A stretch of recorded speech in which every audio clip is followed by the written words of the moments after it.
15-16 বছরে প্রায় 20,000 তরুণের প্রাণ কেড়ে নিয়েছে। তোমরা বুকে রক্ত দিয়ে সবচেয়ে বড় দানবটাকে সরিয়ে দিয়েছ। যে দানব বছরের পর বছর আমাদের বুকের উপরে চেপে বসে আমাদের কুড়ে কুড়ে খাচ্ছিল, ধ্বংস করছিল, প্রিয় মাতৃভূমিকে বলাৎকার করছিল, সেই দানবকে তোমরা সরাতে পেরেছ। সেই জন্য তোমাদেরকে আন্তরিক ধন্যবাদ ও কৃতজ্ঞতা।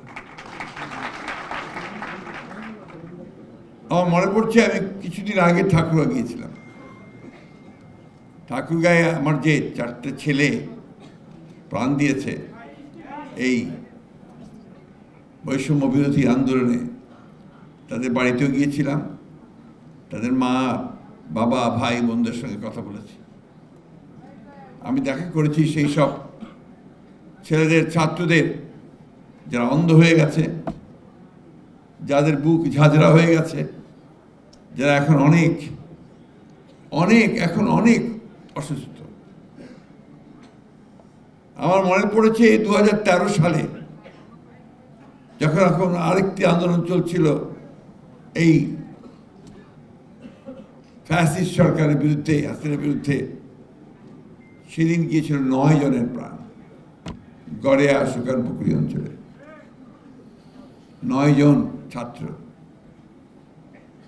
সারা দেশে এইবার প্রায় 2000 ওপরে, এবং সামগ্রিকভাবে 15-16 বছরে প্রায় 20,000 তরুণের প্রাণ কেড়ে নিয়েছে।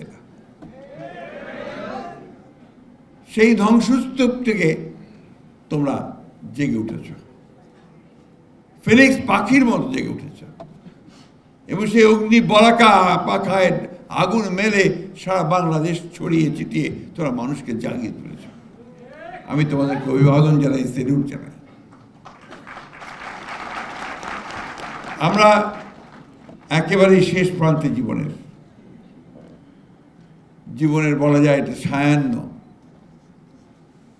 বড় একটাই আশা ছিল যে আমরা যেন এই জীবদ্দশায় দেখে যেতে পারি যে আমরা এই দানবের হাত থেকে মুক্তি পেয়েছি।